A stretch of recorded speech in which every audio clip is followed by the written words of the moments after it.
प्रिय विद्यार्थियों, आप सभी लोगों का स्वागत है आपके अपने YouTube चैनल डीजी सर पर। बहुत ही जानदार, बहुत ही शानदार ये सेशन है कक्षा 11 के विद्यार्थियों के लिए जो कि सिविक्स के पेपर में बैठने वाले हैं। 2024-25 का देखिए लेटेस्ट ये क्वेश्चन एडिशंस में जो आए हुए हैं, आप लोगों का जो धीरे धीरे क्वेश्चन सॉल्व कराया जा रहा है अब। तो सॉल्यूशन के साथ ही साथ देखिए पेपर का डिस्कशन तो होता है ये डीजे सर चैनल पर, लेकिन उसके साथ ही साथ उससे भी जबरदस्त उसका जो है सॉल्यूशन या मोस्ट इंपॉर्टेंट प्रश्नों की श्रृंखला कराई जाती है। तो वीडियो को बिना स्किप किए पूरा देखिएगा, बहुत ही जानदार, बहुत ही शानदार कक्षा 11 के विद्यार्थियों के लिए सिविक्स जिसे हम लोग नागरिक शास्त्र कहते हैं, बहुत ही मोस्ट इंपॉर्टेंट है ये श्रृंखला। चलिए बढ़ते हैं इसमें हम लोग डिस्कशन देखें। यहाँ पर जो पहला हम लोग का प्रश्न है, क्या थोड़ा एक्सप्लेनेशन के साथ ही मैं इसमें बताने वाला हूँ आप लोग को। पहला देखिए क्या है, संविधान द्वारा नागरिकों को दिए गए मौलिक अधिकारों की संख्या क्या है। संविधान द्वारा नागरिकों को दिए गए मौलिक अधिकारों की संख्या क्या है। 7 है, 10 है, 5 है, कोई नहीं। देखिए प्रिय विद्यार्थी, जब स्टार्टिंग था तो मौलिक अधिकारों की संख्या जो था वो 7 बनाया गया था। कितना था? 7। उसमें से अब एक जो है वो संपत्ति का अधिकार को हटा दिया गया है, तो वास्तव में देखा जाए तो 6 है। लेकिन यहाँ पर 6 ऑप्शन नहीं दिया हुआ है, इसलिए यहाँ पर 7 ऑप्शन जो होगा आपका करेक्ट हो जाएगा। ठीक है ना। देखिए यहाँ पर कहा गया, व्याख्यान थोड़ा समझ लीजिए इसको। भारतीय संविधान में मूल रूप से 7 मौलिक अधिकार थे, लेकिन 44वें संशोधन जिस जो कि 1978 में कराया गया था, तो 44वें संशोधन के बाद क्या किया है, संपत्ति के अधिकार को हटा दिया गया कि मतलब संपत्ति का अधिकार जो है वो नहीं दिया जाएगा, नहीं तो पता चला इसका दुरुपयोग होने लगेगा, जिससे मौलिक अधिकारों की संख्या 6 हो गई। ठीक है, कितनी हो गई? मौलिक अधिकारों की संख्या 6 हो गई। वर्तमान में देखा जाए तो 6 है, लेकिन हम 7 इसलिए बताएं क्योंकि यहाँ पर ऑप्शन में नहीं दिया गया। अगर दिया होता 6 तो 6 ऑप्शन जो था आपका ज्यादा अप्रोप्रिएट था। चलिए आगे बढ़ते हैं हम लोग। यहाँ पर दूसरा देखिए प्रश्न क्या है प्रिय विद्यार्थियों, मौलिक अधिकारों को निलंबित करने का अधिकार किसका है। मौलिक अधिकारों को निलंबित करने का जो अधिकार होता है डिस्टेंस, वो राष्ट्रपति के पास होता है। ठीक है ना।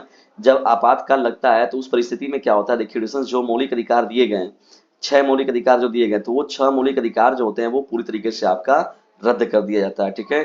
तो उस तरीके से जो होता है वो प्रशासनिक व्यवस्था के अनुरूप जो होता है हम लोगों को काम करना होता है। और इसका पूरा डिक्लेरेशन जो आप सही तरीके से जो है लॉकडाउन में भी देख चुके हैं इसको। ठीक है। लॉकडाउन में कोई ऐसा नहीं कर सकता था कि अपने मन का हम घूमेंगे, अपने मन से कहीं जाएंगे। तो देखिए उस समय कोई घूमता था तो पटक के लोग मारते थे ना। क्या था भाई, उस समय चीजें थी, व्यवस्थाएं वो वैसी नहीं थी, वो नियम कानून के विरुद्ध था।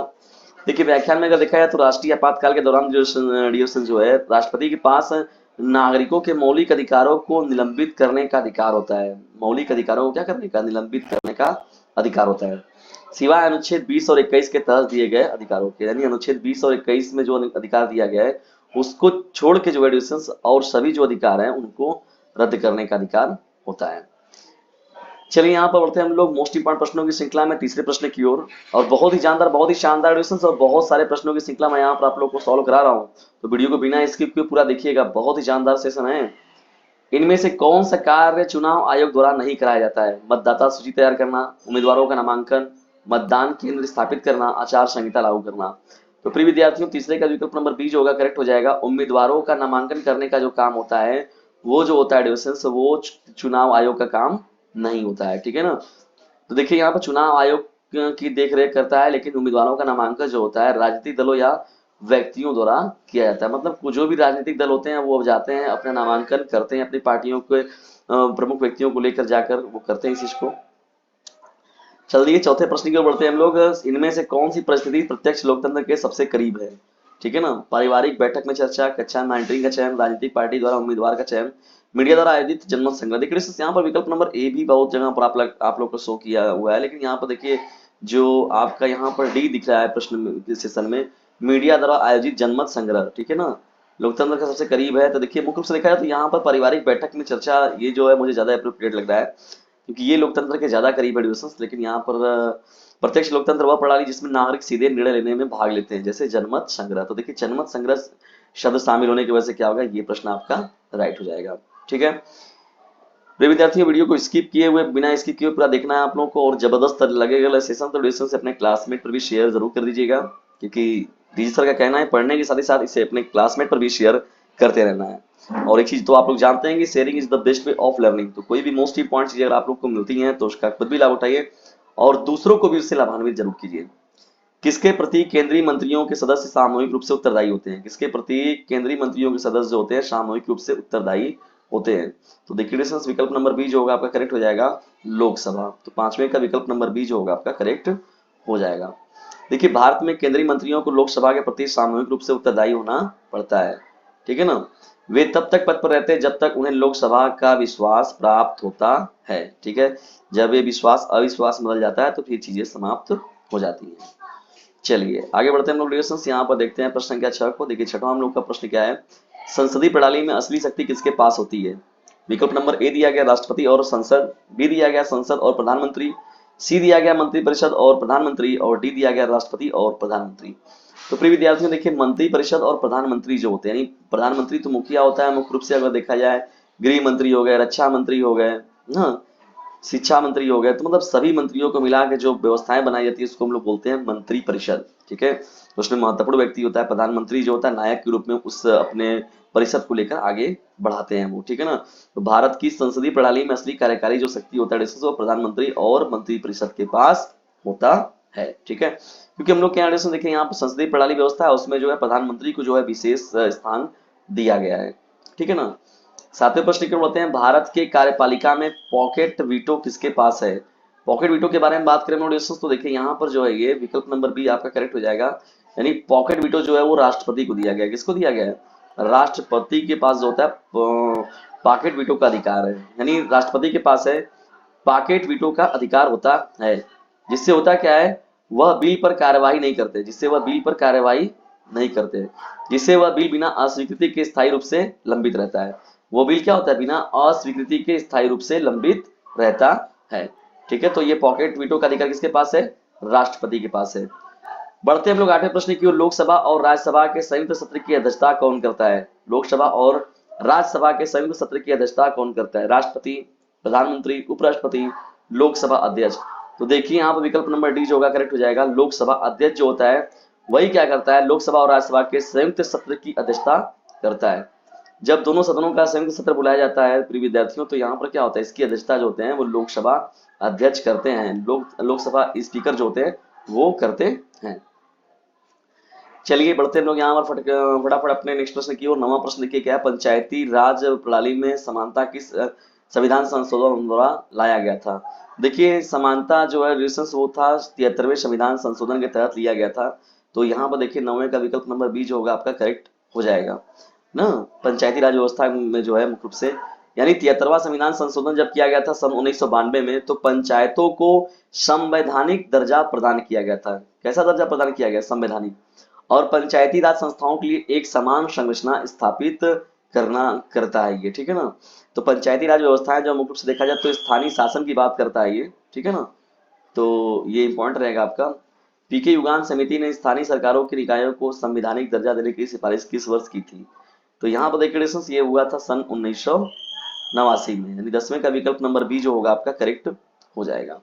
देखिए पीके युगल समिति ने क्या किया, 1989 में स्थानीय सरकारों के निकायों को संवैधानिक दर्जा देने की सिफारिश की थी कि चलिए भाई जो स्थानीय सरकारें हैं उनको भी संवैधानिक रूप से एक महत्व दिया जाए और उनके लिए भी जो है महत्वपूर्ण रूप से कदम उठाया जाए, उनके सपोर्ट में चीजें काम किया जाए। 11वां देखिए क्या है, नगर पालिका के अध्यक्ष का चुनाव कब किया जाता है। नगर पालिका के अध्यक्ष का चुनाव कब किया जाता है, तो यहाँ किया जाता है ये 5 वर्ष के लिए। कितने वर्ष के लिए होता है, 5 वर्ष के लिए। यानी भारत में नगर पालिका के अध्यक्ष या मेयर का चुनाव जो होता है वो आमतौर पर 5 वर्ष के कार्यकाल के लिए किया जाता है। ये 11वां प्रश्न था आप लोग का। 12वें प्रश्न की ओर बढ़ते हैं हम लोग। जिले के उच्चतम अधिकारी कौन होते हैं। जिले के उच्चतम अधिकारी कौन होते हैं, तो प्रिय विद्यार्थियों उनको हम लोग बोलते हैं जिला मजिस्ट्रेट बोलते हैं, उसको हम लोग क्या बोलते हैं, डिस्ट्रिक्ट मजिस्ट्रेट बोलते हैं ना, जिलाधिकारी। जिला मजिस्ट्रेट या जिला कलेक्टर जिले के प्रशासन और कानून व्यवस्था के लिए जो होता है उच्चतम अधिकारी होता है। वो मुख्य रूप से पूरे काम को वही देखने का काम करते हैं। ठीक है ना, चलिए आगे बढ़ते हैं हम लोग यहाँ पर प्रश्न संख्या 13 की ओर। देखिए क्या प्रश्न है, संविधान की पवित्रता की रक्षा कौन करता है। तो प्रिय विद्यार्थियों देखिए सर्वोच्च न्यायालय है, यानी सुप्रीम कोर्ट उसके लिए उत्तरदायी है। यानी भारत का सर्वोच्च न्यायालय जो होता है वो संविधान का संरक्षक के रूप में और इसे व्याख्या और संरक्षण का अधिकार जो है प्राप्त है। ठीक है, तो सर्वोच्च न्यायालय जो होता है सुप्रीम कोर्ट जिसे हम लोग कहते हैं उसके हाथों में जो है पूरा पावर दिया गया है। सर्वोच्च न्यायालय के न्यायाधीश कितने समय तक जो होते हैं पद धारण करते हैं, तो देखिए ये 65 वर्ष तक जो होगा आपका राइट आंसर हो जाएगा। 14वें का विकल्प नंबर सी जो होगा आपका करेक्ट हो जाएगा। सर्वोच्च न्यायालय के न्यायाधीश जो होते हैं 65 वर्ष की आयु तक पद पर बने रहते हैं, उसके बाद वे रिटायर हो जाते हैं। ठीक है ना, ठीक है, ये आपका 14वां प्रश्न हो जाएगा। बढ़ते हैं हम लोग 15वें प्रश्न की ओर। सर्वोच्च न्यायालय के क्षेत्राधिकार को बढ़ाया जा सकता है, तो देखिए ये संसद के द्वारा, यानी संसद अगर चाहेगी तो सर्वोच्च न्यायालय के क्षेत्राधिकार को क्या किया जा सकता है, बढ़ाया जा सकता है। यानी सर्वोच्च न्यायालय के क्षेत्राधिकार और शक्तियों को जो है डिस्टेंस वो संसद द्वारा संशोधन या विधायी प्रक्रिया के माध्यम से बढ़ाया जा सकता है। ठीक है, ये मोस्ट इंपॉर्टेंट रहेगा आप लोगों का प्रश्न जो है। बढ़ते हम लोग प्रश्नों की श्रृंखला में, हम लोग अब 16वें प्रश्न की ओर देखिए। यहाँ पर 16वां आपका प्रश्न क्या है, पश्चिमी भारत का संघ किस वर्ष जन्मा था? पश्चिमी भारत का संघ जो था वो सन 1958 में जन्मा हुआ था। पश्चिमी भारत का संघ किस वर्ष जन्मा था डिस्टेंस? वो 1958 में। पश्चिमी भारत का संघ जो ब्रिटिश कैरेबियन उपनिवेशों का एक राजनीतिक संघ था, 1958 में इसको क्या किया गया था? स्थापित किया गया था। प्रिय विद्यार्थी, बहुत ही जानदार, बहुत ही शानदार ये सेशन चल रहा है और इसकी सार्थकता तभी सिद्ध होगी जब आप इसे अपने जबरदस्त तरीके से अपने क्लासमेट पर शेयर करेंगे। और लगभग इसमें जो है लगभग क्या एग्जैक्ट आपके 30 महत्वपूर्ण प्रश्नों की श्रृंखला बताई जा रही है, जो सभी एक से बढ़कर एक है। और निश्चित तौर पर यहाँ से प्रश्न जो है आपके एग्जाम में देखने को मिलेंगे, चाहे आप हाफ ईयरली दें, चाहे आप प्री बोर्ड दें, चाहे आप बोर्ड दें, लेकिन आपके पेपर में देखने को जरूर मिलेगा। संविधान में संघ शब्द किस देश से लिया गया है? तो यहाँ पर देखिए डिस्टेंस ये लिया गया कनाडा से। यानी संघीय व्यवस्था को जो लिया गया है ना, भारत को भी संघ शब्द भारत के संविधान में कनाडा के संविधान से लिया गया है, जो देश के संघीय ढांचे का उल्लेख करता है। यानी जो राज्य है वो संघीय संघ के अधीन रहेंगे, वो कामों करेंगे, ये मुख्य रूप से बात की गई। 18वां देखिए प्रश्न क्या, सरकार की सरकारिया आयोग कब गठित किया गया था? तो देखिए डिस्टेंस ये किया गया था सन 1983 में। 1983 में जो है सरकार का सरकारिया आयोग गठित किया गया था। 18वें का विकल्प नंबर बी जो होगा आपका करेक्ट हो जाएगा। सरकारिया आयोग जो है 1983 में स्थापित किया गया था, जिसका उद्देश्य क्या था? राज्यों और केंद्र सरकारों के बीच संबंधों की समीक्षा करना था। ठीक है, यानी जो स्टेट रहेंगे या तो फिर जो यूनियन टेरिटरीज होगा उनके बीच में जो है स्टेट और यूनियन जो गवर्नमेंट होगी उनके बीच में जो है ये कोऑर्डिनेशन बनाने का काम करेंगे। राज्य पुनर्गठन आयोग कब स्थापित किया गया? तो देखिए डिस्टेंस ये दिसंबर में किया गया था और 1993 सन था। यानी 1993 में 1953 ना 1953 होगा आपका 1953, तो 1953 में किया गया था और दिसंबर के महीने में किया गया था डिस्टेंस। ठीक है ना, देखिए यहाँ पर व्याख्यान भी दे दिया गया है यहाँ पर दिसंबर 1953 में। यानी राज्य पुनर्गठन आयोग को क्या था डिस्टेंस? दिसंबर 1953 में स्थापित किया गया था, जो भाषाई आधार पर जो है राज्यों के पुनर्गठन, यानी भाषाई आधार पर राज्यों का जो पुनर्गठन किया गया था, तो उसकी सिफारिश करने के लिए जो मुख्य रूप से जिम्मेदार था। ठीक है ना, राज्यों को जो था भाषा के आधार पर जो है प्राथमिकता देने की बात की गई थी। 20वां देखिए प्रश्न क्या है, बहुत ही लेटेस्ट प्रश्न है। जम्मू और कश्मीर को विशेष स्थिति किस अनुच्छेद द्वारा हटाया गया था? तो देखिए दिया गया था जो 370, तो 370 को क्या किया गया? अनुच्छेद 370 को जो विशेष दर्जा प्रदान करता था जम्मू कश्मीर को, उसे पूरी तरीके से क्या किया गया है? अब हटा दिया गया है। ठीक है ना, अनुच्छेद 370 में जम्मू और कश्मीर को विशेष स्थिति प्रदान की थी, जिसमें उसे अपनी संविधान और स्वायत्तता की शक्ति प्राप्त थी। हालांकि इसे 5 अगस्त 2019 यानी 5 अगस्त 2019 को हटा दिया गया। अब पूरी तरीके से जो है उसको जो है केंद्र सरकार का उस पर जो है बोलबाला हो गया, या केंद्र सरकार के अधीन जो है वो काम चला गया। इस विषय को संघ सूची में शामिल नहीं किया गया है। देखिए संघ सूची में जो शामिल नहीं किया गया वो है शिक्षा आप लोगों का। ठीक है ना, शिक्षा जो है वो समवर्ती सूची का विषय है, यानी इस पर जो नियम बनाने का अधिकार होता है वो केंद्र और राज्य सरकार दोनों मिलकर बनाते हैं। यानी इसका व्याख्यान अगर देखा जाए तो शिक्षा भारत के संविधान में समवर्ती सूची का विषय है। किसका है? समवर्ती। समवर्ती सूची किसे कहते हैं? जिस पर केंद्र और राज्य सरकार दोनों को सरकार बनाने का मतलब क्या होता है? दोनों मुख्य रूप से जिम्मेदार होते हैं। जबकि रक्षा व्यवस्था हो गया, विदेश हो गया, वाणिज्यिक बात हो गया, ये सभी जो थे वो संघ सूची के बातें थी। ठीक है ना, पंचायती राज प्रणाली में समानता किस संविधान संशोधन के द्वारा लाई गई थी? पंचायती राज प्रणाली में समानता किस संविधान संशोधन द्वारा लाई गई थी? तो देखिए डिस्टेंस यहाँ 22वें का विकल्प नंबर बी करेक्ट होगा, 73वें संशोधन द्वारा। यानी पंचायती राज प्रणाली को जो लाया गया था वो संविधान के किस संशोधन द्वारा लाया गया था? 73वें संशोधन के द्वारा। ये 1992 में किया गया था संशोधन। पंचायतों को संवैधानिक दर्जा प्रदान करता है और पंचायती राज संस्थाओं के लिए एक समान संरचना स्थापित करता है। तो देखिए डिस्टेंस ये आपका जो होगा करेक्ट हो जाएगा। चलिए आगे बढ़ते हैं। पीके युगांक समिति ने स्थानीय सरकारों के निकायों को संवैधानिक दर्जा देने की सिफारिश किस वर्ष की थी? तो देखिए डिस्टेंस यहाँ पर 19 क्या था आप लोग का 1989 जो था इस प्रश्न का राइट आंसर था। यानी पीके युगांक समिति ने 1989 में स्थानीय सरकारों के निकायों को संवैधानिक दर्जा देने की सिफारिश की थी। ठीक है, ये इंपॉर्टेंट एक कदम था। 24वां देखिए प्रश्न क्या है आप लोगों का, नगर पालिका के अध्यक्ष का चुनाव कब किया जाता है? 1 वर्ष के लिए, 5 वर्ष के लिए, सी दिया गया है 4 वर्ष के लिए, डी दिया गया है 3 वर्ष के लिए। तो विकल्प नंबर बी करेक्ट हो जाएगा 5 वर्ष के लिए। यानी नगर पालिका के अध्यक्ष का जो चुनाव होता है वो 5 वर्ष के लिए कराया जाता है।